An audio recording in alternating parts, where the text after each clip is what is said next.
السلام علیکم ورحمۃ اللہ وبرکاتہ۔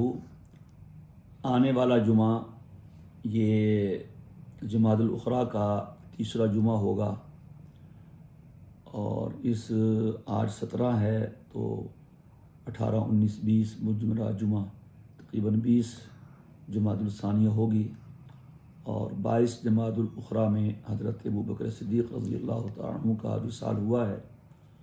تو اس سے پچھلا جمعہ بھی اسی موضوع پہ تھا، شان صدیق اکبر قرآن کریم کی نظر میں اور آیات کی روشنی میں ان کے فضائل مناقب بیان کیے گئے تھے۔ یہ جمعہ بھی اسی حوالے سے ہونا چاہیے، اور اس میں یہ عنوان ہو کہ شان ابو بکر رضی اللہ تعالیٰ عنہ احادیث رسول کی نظر میں، یعنی رسول اللہ صلی اللہ علیہ وسلم کی نظر میں حضرت صدیق اکبر رضی اللہ تعالیٰ عنہ کا کیا مقام تھا، اور نبی کریم علیہ الصلاۃ والسلام جو آپ کے نبی بھی ہیں، آپ کے آقا بھی ہیں، آپ کے استاد بھی ہیں، آپ کے مرشد بھی ہیں، رہبر و رہنما بھی ہیں، حضور نے آپ کے بارے میں کیا کلمات ارشاد فرمائے، کیا کمنٹس دیے، کیا رائے پیش فرمائی۔ سبحان اللہ۔ اس سے پہلے اتنا سمجھ لیجئے، ایک ہوتی ہے تاریخ۔ بعض لوگ تاریخ کو اور تاریخی واقعات کو بڑی اہمیت دیتے ہیں کہ صاحب تاریخ میں یہ لکھا ہے، تاریخ میں یہ لکھا ہے۔ یاد رکھیے، جب تاریخ اور حدیث کا مقابلہ کیا جائے تو تاریخ حدیث تک نہیں پہنچ سکتی۔ وجہ اس کی یہ ہے کہ تاریخ ایک مورخ لکھتا ہے، کوئی بھی مورخ ہو، ہر ایک مورخ بن جائے، اور وہ خود کیسا ہے اس کی جانچ بھی نہیں ہوتی، پھر اس نے روایت کہاں سے لی ہے اس کی بھی کوئی پرکھ نہیں ہوتی، اس کی جو تاریخ لکھی ہوئی ہے اس کی سند کیا ہے، سند میں اتصال بھی ہے کہ نہیں، راوی کیسے ہیں، کچھ نہیں ہوتا، بس لکھ دی، حصہ بن گئی تاریخ کا۔ لیکن حدیث رسول صلی اللہ علیہ وسلم میں بہت زیادہ احتیاطات ہیں۔ حضور کی بات ہے، شخصیت واحدہ کی طرف تمام راویوں کا رخ ہے، اور ہر راوی کا اتصال ہے۔ جو حدیث بیان کرتا ہے وہ امام بخاری ہوں، امام ترمذی ہوں، نسائی ہوں، بہقی ہوں، کوئی بھی ہوں، وہ پابند ہیں اپنے سے لے کر نبی کریم علیہ الصلاۃ والسلام تک سند بیان کرنے کے۔ چنانچہ ہر محدث نے اپنی کتب میں ہر حدیث کے ساتھ نقل بیان کی ہے، روایت نقل کی ہے، اور پھر ان ائمہ تک کی سند موجود ہے، تو روایت کا اتصال بھی ہے، ہر راوی کی جانچ پڑتال بھی ہے، اور اس کے بعد سند پہنچتی ہے نبی کریم علیہ الصلاۃ والسلام تک۔ لہٰذا جو بات حدیث سے ثابت ہے وہ سند ہے، اور جو تاریخ سے ثابت ہے وہ سند نہیں ہے۔ قرآن کریم کے بعد مسلمانوں کا دوسرا بڑا مآخذ وہ احادیث ہے۔ احادیث کو بڑے محتاط طریقے سے لکھوایا گیا۔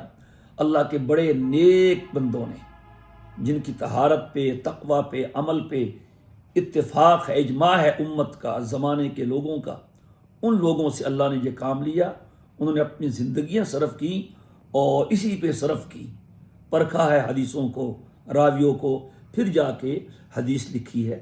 تو حدیث رسول کوئی معمولی نہیں ہے، بہت اہمیت کی حامل ہے، اور مسلمانوں کے نزدیک ماخذ اسلامی کے حوالے سے، دلیل شرعی کے حوالے سے اس کا قرآن کریم کے بعد دوسرا درجہ ہے۔ چنانچہ نبی کریم علیہ الصلاۃ والسلام کی احادیث مبارکہ میں جو جناب صدیق اکبر رضی اللہ تعالی عنہ کے شان بیان کی گئی ہے، ہم اس سے ذرا جائزہ لیتے ہیں کہ احادیث اس بارے میں کیا کہتی ہیں۔ نبی کریم علیہ الصلاۃ والسلام کے ارشاد ہے، آپ نے فرمایا ابو بکر فی الجنہ، نام لے کے فرمایا، اور یہ ایسا بڑا، اتنا بڑا اعزاز ہے، اتنی بڑی سند ہے، اتنی بڑی ڈگری ہے، اور اتنا بڑا سرٹیفکیٹ ہے کہ دنیا بھر کی ڈگریاں ایک طرف، اور یہ ایک ڈگری کہ 10 لوگوں کا نام لے کے حضور نے فرمایا عمر فی الجنہ، عثمان فی الجنہ، علی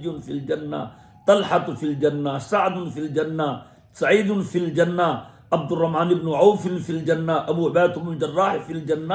یہ 10 خوش نصیب ہیں جن کا نام لے کے حضور نے جنتی ہونے کا اعلان فرمایا، اور ان میں بھی سب سے پہلے ابو بکر صدیق ہیں۔ پھر ترمذی کی روایت ہے، آپ نے ان سے فرمایا ابو بکر انت صاحبی فی الغار و صاحبی علی الحوض، کہ تم غار میں میرے ساتھی تھے اور تم حوض پر بھی میرے ساتھی ہوگے۔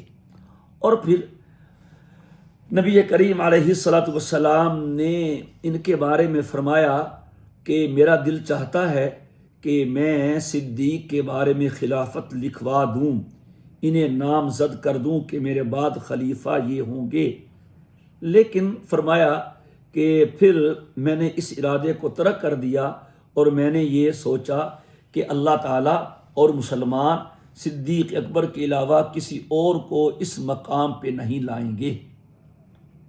سبحان اللہ۔ اور آپ نے اپنی وفات سے پہلے تمام لوگوں سے کہہ دیا کہ جو تمہارے خوخے ہیں، کھڑکیاں ہیں، راستے ہیں مسجد نبوی میں آنے کے، وہ سب بند کر دو۔ صحابہ کے مکانات تھے مسجد کے اطراف میں، ایک دروازہ باہر کھلتا تھا اور ایک مسجد کی طرف کھلتا تھا، تو آپ نے فرما دیا کہ تمام لوگ اپنا دروازہ بند کر دیں الا خوخۃ ابی بکر، سوائے حضرت صدیق اکبر رضی اللہ عنہ کے خوخہ کے، وہ بند نہ کریں۔ تو اس میں اشارہ ہے کہ انہیں میرے بعد خلیفہ بننا ہوگا، اور پھر یہ امور خلافت نمٹانے کے لیے انہیں بار بار مسجد میں آنا ہوگا، انہیں باہر سے آنے میں تکلیف ہوگی، لہٰذا ان کا دروازہ کھولا جائے۔ آج بھی مسجد نبوی میں وہ دروازہ کھلا ہے اور وہاں لکھا ہے ھذہ خوخۃ سیدنا ابی بکر رضی اللہ تعالی عنہ۔ اسی طرح ایک عورت آئی، اس نے نبی کریم علیہ الصلاۃ والسلام سے گفتگو کی کہ کسی کام کے حوالے سے، تو آپ نے فرمایا کہ بعد میں آ جانا، تو اس نے کہا جی میں بعد میں آؤں تو آپ شاید نہ ہوں۔ اس کے ذہن میں یہ تھا کہ آپ اللہ کو پیارے ہو جائیں، تو آپ نے فرمایا فَإِن لَّمْ تَجِدِينِي فَأْتِي أَبَا بَكْرٍ، یہ متفق علیہ روایت ہے، بخاری میں بھی ہے، مسلم میں بھی ہے کہ اگر میں نہیں ہوں گا، مجھے تم نہیں پاؤ گی، پھر ابو بکر کے پاس آ جانا۔ اسی طرح نبی کریم علیہ الصلاۃ والسلام نے اپنی مرض الوفات میں، پیر کے دن آپ کی وفات ہوئی ہے، تو جمعرات کے دن عشاء سے لے کے پیر کی فجر تک یہ 17 نمازیں بنتی ہیں۔ عشاء جمعرات کی اور فجر پیر کی 2 نمازیں ہو گئیں، اور جمعہ ہفتہ اتوار 15 نمازیں یہ ہوگی۔ 17 نمازیں نبی کریم علیہ الصلاۃ والسلام کے حکم سے حضرت صدیق اکبر رضی اللہ تعالی عنہ نے حضور کی زندگی میں آپ کے مصلی پہ کھڑے ہو کے یہ نمازیں پڑھائی ہیں۔ اور اس کا مطلب تو واضح ہے کہ آپ یہ اندیا دینا چاہ رہے ہیں، یہ بتانا چاہ رہے ہیں کہ میں اپنی زندگی میں اپنے مصلی پہ صدیق اکبر کو کھڑا کر رہا ہوں، تو اس کا مطلب یہ ہے کہ تم نے بھی میرے بعد میرے مصلی پہ انہیں کھڑا کرنا ہے، اور میری جو خلافت اور نیابت ہے وہ تم نے انہیں دینی ہے۔ اور نبی کریم علیہ الصلاۃ والسلام نے اپنی مرض الوفات میں جب انہیں نماز پڑھنے کے لیے حکم دیا تو عجیب لفظ ارشاد فرمائے، یوں نہیں کہا کہ ابو بکر کو میرا پیغام دو اور کہو کہ حضور کہتے ہیں نماز پڑھاؤ، نہیں، فرمایا مرو ابا بکر فلیصلی بالناس، کہ تم ابو بکر کو حکم کرو، کہو، امر کرو کہ لوگوں کو نماز پڑھائیں۔ اس میں اشارہ ہے کہ جس طرح تم میری زندگی میں تم انہیں نماز کے لیے خود کہو گے، مصلی پہ کھڑا کرو گے، اسی طرح میری وفات کے بعد تم نے انہیں خود مصلی پہ بھی کھڑا کرنا ہے، اور میری خلافت اور میری نیابت پہ بھی تم نے انہیں قائم کرنا ہے، انہیں لے کے آنا ہے۔ کتنا بڑا اعزاز ہے یہ۔ پھر ترمذی کی روایت ہے، نبی کریم علیہ الصلاۃ والسلام نے فرمایا کہ ہمارا جس پہ بھی احسان تھا ہم نے اس کا بدلہ دے دیا۔ ما لأحد عندنا ید الا کافیناہ ما خلا ابا بکر، ما خلا ابا بکر، کہ جس کا ہم پہ احسان ہوا ہم نے اس کا بدلہ دے دیا، سوائے ابو بکر کے، اس کے ہم پہ اتنے احسان ہیں کہ ہم اس کے احسانوں کا بدلہ نہیں دے سکے۔ قیامت کے دن اللہ تعالی سے ہم کہیں گے کہ اللہ صدیق اکبر کے احسانوں کا بدلہ دے۔ اور فرمایا کہ مجھے کسی شخص کے مال سے اتنا نفع نہیں ہوا جتنا صدیق اکبر کے مال نے مجھے نفع پہنچایا ہے۔ سبحان اللہ۔ ایک حدیث ہے، گو اسے ضعیف قرار دیا گیا ہے، لیکن اس کی تخریج کی گئی اور اس کی سندیں اور اس کے طرق متعدد ہیں، جس وجہ سے وہ درجہ حسن تک پہنچتی ہے۔ بہت سے محدثین نے اس کو ذکر کیا، تخریج کی ہے اس کی۔ وہ حدیث یہ ہے، لمبی حدیث ہے، کہ نبی کریم علیہ الصلوۃ والسلام اور حضرات صحابہ اکرام بیٹھے ہوئے ہیں مجلس میں، اور بات چلی ہے پسند و ناپسند کی، پسندیدہ چیز کی، جسے آج کل کہتے ہیں بچے نوجوان فیورٹ، کہ آپ کی فیورٹ کیا ہے؟ وہ کہتا ہے میری فیورٹ جو ہے وہ برگر ہے، میرا فیورٹ جو ہے وہ پیزا ہے، وہ شوارما ہے۔ یہی رہ گیا آج کل بچوں کے لیے، وہ دیسی خوراکیں اور دیسی کھانے جن سے طاقت آتی تھی وہ تو ختم ہوتے چلے جا رہے ہیں، تو فیورٹ کی بات چلتی ہے۔ میٹھے میں کیا فیورٹ ہے؟ جی میٹھے میں کیا فیورٹ ہے؟ میٹھے میں آئس کریم فیورٹ ہے، بغیر سیویاں فیورٹ ہے، وغیرہ وغیرہ۔ تو نبی کریم علیہ الصلوۃ والسلام کی مجلس میں اسی موضوع پہ بات چلی، اور ہر ایک نے اپنی اپنی پسندیدہ چیزوں کو بیان فرمایا۔ پہلے حضرت صدیق اکبر رضی اللہ تعالیٰ عنہ نے، پھر حضرت عمر نے، پھر حضرت عثمان نے، پھر حضرت علی نے، پھر نبی کریم علیہ الصلوۃ والسلام نے، پھر جبریل امین آگے انہوں نے، پھر اللہ تعالیٰ کی طرف سے پیغام آیا کہ میں بھی تمہاری باتیں سن رہا ہوں، میری 3 پسندیدہ چیزیں یہ ہیں۔ تو اس میں حضرت صدیق اکبر رضی اللہ تعالی عنہ نے جو اپنی 3 پسندیدہ چیزیں بتائیں، سبحان اللہ، آپ حیران ہو جائیں گے کہ وہ پروین شاکر نے کہا تھا میں اس شرط پہ کھیلوں گی پیا پیار کی بازی، جیتوں تو تجھے پاؤں ہاروں تو پیا تیری، یعنی میں ہر حال میں تیری ہوں، جیت جاؤں تو بھی تیری ہوں، ہار جاؤں تو بھی تیری ہوں، اپنے شور سے کہہ رہی ہے غالباً۔ تو صدیق اکبر رضی اللہ تعالی عنہ نے اپنی 3 پسندیدہ چیزیں بیان فرمائی ہیں، لیکن وہ تینوں حضور کی ذات کے گرد گھما دی ہیں، 3 in 1۔ یعنی پہلا النظر الی وجہک، کہ حضور میری پسندیدہ چیز یہ ہے کہ میری نظر آپ کے چہرے پہ ہو، نظر میری ہو اور چہرہ آپ کا ہو، اور دوسری پسندیدہ چیز یہ ہے کہ مال میرا ہو اور خرچ آپ پہ ہو، اور اسی کو حضور فرما رہے ہیں کہ ما نفعنی مال، مجھے کسی کے مال نے ما نفعنی مال احد قط ما نفعنی مال ابی بکر، مجھے کسی کے مال نے اتنا نفع نہیں پہنچایا جتنا کہ حضرت صدیق اکبر رضی اللہ عنہ کے مال نے مجھے نفع پہنچایا۔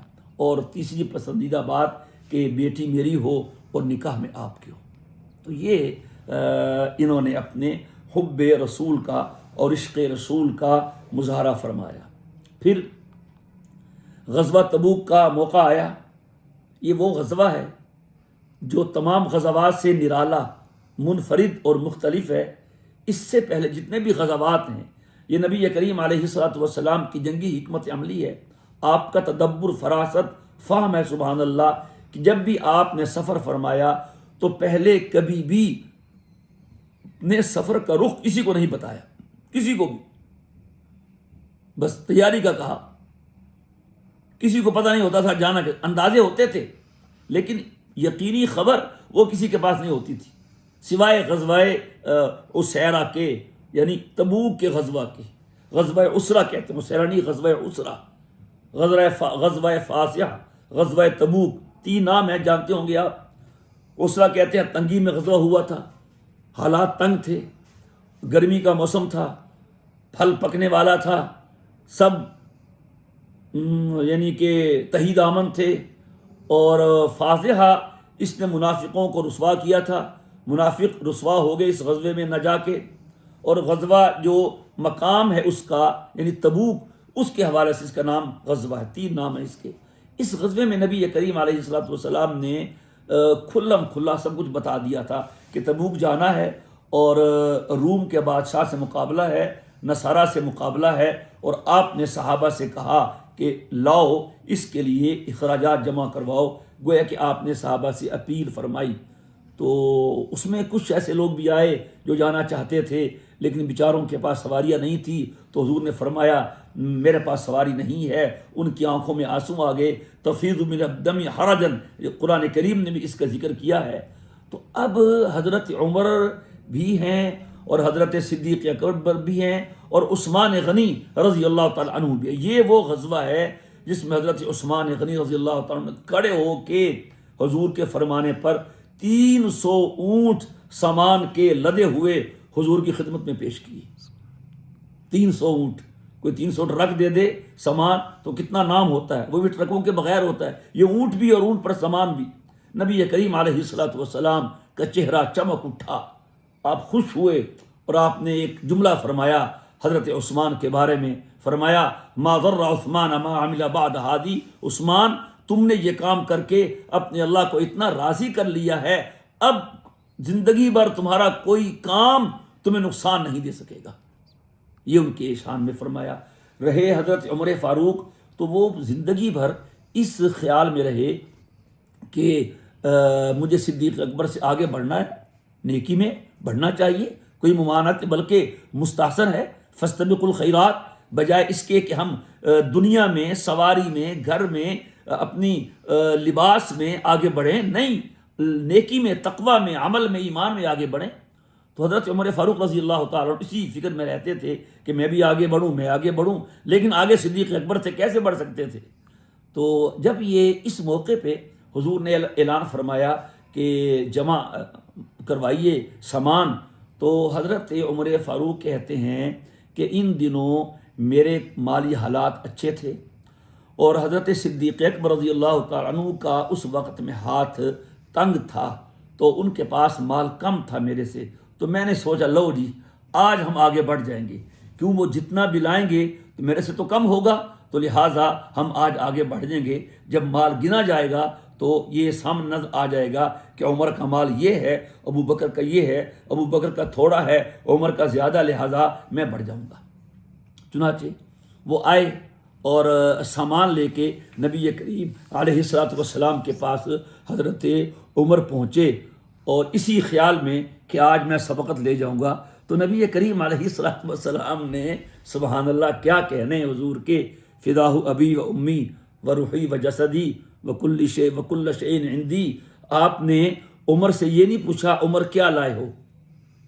کسی کے پاس کوئی سامان لایا جائے تو یہی پوچھتے ہیں نا کہ کتنا سامان ہے، لکھنا ہے ہم نے، رسید کاٹنی ہے. یہ تو نہیں پوچھتا کہ اس کے علاوہ کتنا ہے، گھر کتنا پڑا ہوا ہے، دکان پہ کتنا ہے، میک میں کتنا ہے، نہیں.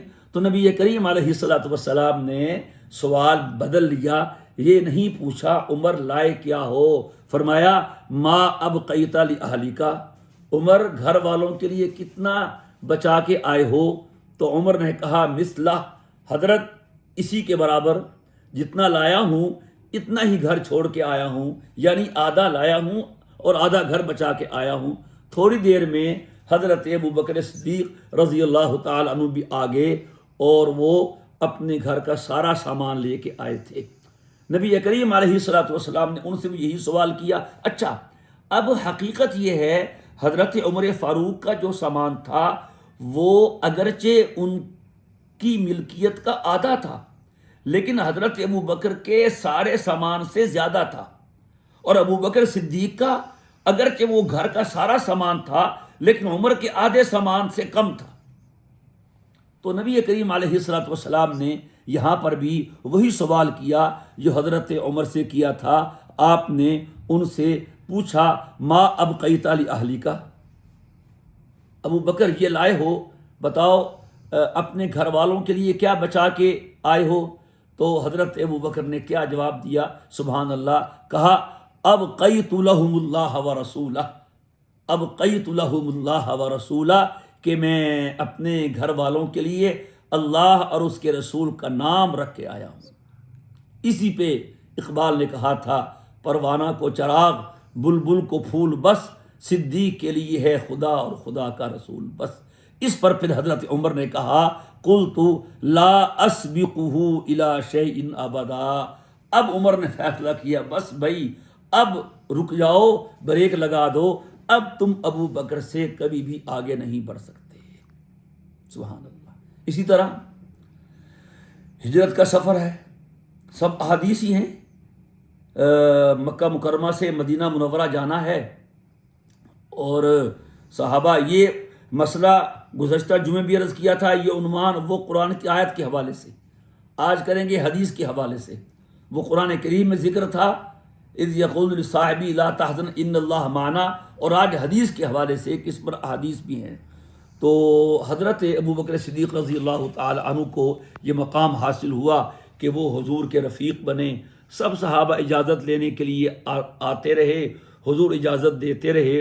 اور پھر ادھر حضرت صدیق اکبر رضی اللہ تعالی عنہ جب آئے تو آپ نے انہیں اجازت نہیں دی اور انہیں روک لیا. وہ سمجھ گئے تو کہنے لگے کہ حضور آپ کو بھی اجازت ملے گی؟ تو آپ نے فرمایا ہاں، یعنی آپ نے بھی ہجرت کرنی. تو آپ سمجھ گئے کہ اکٹھا جانے کا پروگرام ہوگا. تو پھر ایک دن ایسا ہوا کہ نبی کریم علیہ الصلاۃ والسلام دوپہر کے وقت میں حضرت صدیق اکبر کے گھر آئے. سبحان اللہ، کتنا اونچا مقام ہے. اور حضرت عائشہ رضی اللہ عنہ فرماتی ہیں کہ جب سے میں نے شعور کی آنکھ کھولی ہے مجھے نہیں یاد کہ کوئی دن ایسا آیا ہو حضور ہمارے گھر تشریف نہ لائے ہوں. تو فرمایا کہ اخرج من عندک، آؤ اور جو گھر میں ہے اسے ذرا ہٹاؤ، بات کرنی ہے. فرمایا ہما ابنتا حضور، میری 2 بیٹیاں اسماء عائشہ بس. تو پھر آپ نے بتایا کہ اجازت ہو گئی ہے. تو صدیق اکبر نے کہا صحبہ، حضور نے فرمایا صحبہ ٹھیک ہے، طے ہو گیا. تو پھر آپ صدیق اکبر کو لے کے چلے. میں وہ واقعہ چھوڑ رہا ہوں جو گزشتہ جمعے عرض کر دیا تھا. پھر آپ غار ثور میں پہنچے اور وہاں وہ سانپ نے، غار گندی تھی. حضرت سے کہا حضور آپ ٹھہرے، میں جاتا ہوں. صفائی کی اور وہ جو سوراخ تھے اس پہ جو چیز تھی میسر، کپڑا وغیرہ، وہ اسے سوراخ بند کیے. ایک سوراخ کے لیے کچھ نہیں تھا. تو اس پہ اپنی ایڑی رکھ دی اور حضور سے فرمایا کہ آپ تشریف لے آئیں. حضور غار میں آ گئے، تشریف لے آئے. اور اللہ نے باہر وہ مکڑی سے جالا بنوا دیا، کبوتری سے انڈا جو ہے وہ دلوا دیا تاکہ دشمن سمجھیں یہاں تو بوسیدگی ہے، اندر کوئی گیا ہوتا تو جالا نہ ہوتا، انڈا نہ ہوتا. تو وہ لوگ آئے اور چلے گئے. اب یہاں پر وہ ناگ تھا، ایک سانپ ان سوراخوں میں، اس نے دوسرے سوراخوں میں جانے کی کوشش کی ہوگی، وہاں رکاوٹ ہوگی. اب جہاں ایڑی تھی صدیق اکبر رضی اللہ تعالی عنہ کی، تو وہاں اس نے آ کے ڈنک مارا. اب آپ دیکھیے، کہنا تو آسان ہے، سننا بھی آسان ہے، لیکن اس حقیقت سے گزرنا کتنا مشکل ہے. صدیق اکبر کی گود میں حضور کا سر مبارک ہے. اب وہ اس واسطے مخافت ان یتنبہ رسول اللہ کہ کہیں حضور کی نیند نہ خراب ہو جائے، آرام میں خلل نہ ہو. سانپ نے ڈسا، صدیق اکبر نے نہ ایڑی ہٹائی نہ ٹانگ ہٹائی اور وہیں رکھی. وہ شدت درد سے آنکھ سے آنسو نکلے اور حضور کی رخسار پہ وہ آنسو بہے. آنسو بہنے سے حضرت کی آنکھ کھلی اور پوچھا کیا ہوا؟ کہ جی کچھ نہیں. یہ آنسو کیسے؟ بتایا جی سانپ ہے. فرمایا جگا دیا ہوتا. فرمایا مخافت ان یتنبہ رسول اللہ، مجھے یہ ڈر تھا کہ آپ بیدار ہو جائیں، آپ کے آرام میں خلل نہ ہو. مجھے سانپ ڈستا ہے ڈس لے، لیکن آپ کے آرام میں خلل واقع نہ ہو. کمال ہے یہ. میں کہا کرتا ہوں آج بڑے بڑے عشق کے دعوے کرنے والے ہیں، عشق و محبت کے لالی پاپ دینے والے ہیں. آپ نے سنا نہیں 2 دن کے پہلے کا واقعہ اپنا آباد میں؟ ڈاکٹر وردا بیچاری، اس نے اپنا 67 تولے سونا اپنی بچپن کی دوست کو، ردا نام لکھا اس کا، دیا امانت کے طور پہ. دوست تھی، ظاہر ہے اس کو دیا تو اعتماد تھا نا. بچپن کا جو تعلق ہوتا ہے بہت اعتماد والا ہوتا ہے. تو اس نے اپنے خامند کو دیا، وہ بےمان ہو گئے. انہوں نے بینک میں لاکرز میں رکھوا دیا، 50 لاکھ کا قرض لے لیا. اور پھر اسی ردا عورت نے اپنی دوست جس نے اس پر اعتماد کرتے ہوئے 67 تولے سونا اس کے پاس رکھوائے تھے، اسے بلوایا اور اجرتی قاتلوں کے ذریعے اس کو قتل کروا دیا. گلا گھونٹ دیا، وہ مر گئی اور بیچاری کی لاش کئی دن تک جنگل میں پڑی رہی. اب 2 دن پہلے، کل یا پرسوں کل کو، وہ پولیس گئی اور سارا مسئلہ ہوا. وہاں احتجاج ہے، شور ہے کہ دیکھو جی ایک عورت ذات نے عورت ذات پہ اعتماد کیا دوستی کے رنگ میں اور اس نے اس کو ڈس لیا. تو یہ ہوتی ہیں دوستیاں. کوئی کتنا ہی عاشق صادق ہو اور کتنا ہی محبوب ہو، دونوں بیٹھے ہوں اور جناب مجلس چل رہی ہو شراب و کباب کی، آج کل کے دور میں پیزا بھی ہو، کافی بھی ہو، چائے بھی ہو، برگر بھی ہو، سانپ آ جائے تو پیزا کہاں ہوگا اور محبوب کہاں ہوگا، چائے کہاں ہوگی اور برگر کہاں ہوگا؟ یہ تو کمال ہے صدیق کی، اس نے اپنے اس عشق کی صداقت سے یار غار اور یار مزار کا لقب پایا اور ایڑی کو نہیں ہٹایا۔ ابن حجر لکھتے ہیں کہ غار ثور میں حضرت صدیق اکبر کی گود میں حضور کا سر یوں لگتا تھا جس طرح کہ ریحل میں قرآن کریم رکھا ہوتا ہے۔ نبی کریم علیہ الصلوۃ والسلام کا فرمان ہے، ترمذی کی روایت ہے، انا اول من تنشق عن الارض ثم ابو بکر ثم عمر، کہ سب سے پہلے میری قبر کھلے گی، میں اپنی قبر سے نکلوں گا، پھر ابو بکر نکلیں گے، پھر عمر نکلیں گے، پھر ہم بقیع میں آئیں گے اور وہاں سے لے کے پھر ہم جو جنت المعلی والے ہیں ان کا انتظار کریں گے۔ اور ایک روایت میں ہے، ہم یہاں سے چلیں گے، وہ وہاں سے چلیں گے، درمیان میں اکٹھے ہوں گے، پھر ہم میدان محشر میں پہنچیں گے۔ تو یہ ان کا اور ایک حدیث میں جیسے آپ نے فرمایا، انت صاحبی علی الغاری و صاحبی علی الحوض، کہ جس وقت غار میں میرے ساتھی تھے کل حوض پہ بھی میرے ساتھی ہوں گے۔ تو یہ ان کے مقام ہیں، ان کی شان ہے، سبحان اللہ۔ آج کوئی باپ بیٹے کی تعریف کر دے، کوئی استاد اپنے شاگرد کی تعریف کر دے، کوئی پیر اپنے مرید کی تعریف کر دے، وہ پھولے نہیں سماتا کہ یہ حضرت نے تعریف کر دی، بڑے نے تعریف کر دی۔ تو یہ نبی ہیں، حضور اکرم صلی اللہ تعالی علیہ وسلم نے صدیق اکبر کی بے شمار تعریف فرمائی۔ یہ تو چند ایک احادیث ہیں نمونے کے طور پہ۔ اللہ تبارک و تعالی ان حضرات کے درجات کو بلند فرمائے اور امت مسلمہ کو انہی جیسا ایمان اور ان جیسا کردار وہ ادا کرنے کی توفیق عطا فرمائے۔ السلام علیکم ورحمۃ اللہ وبرکاتہ۔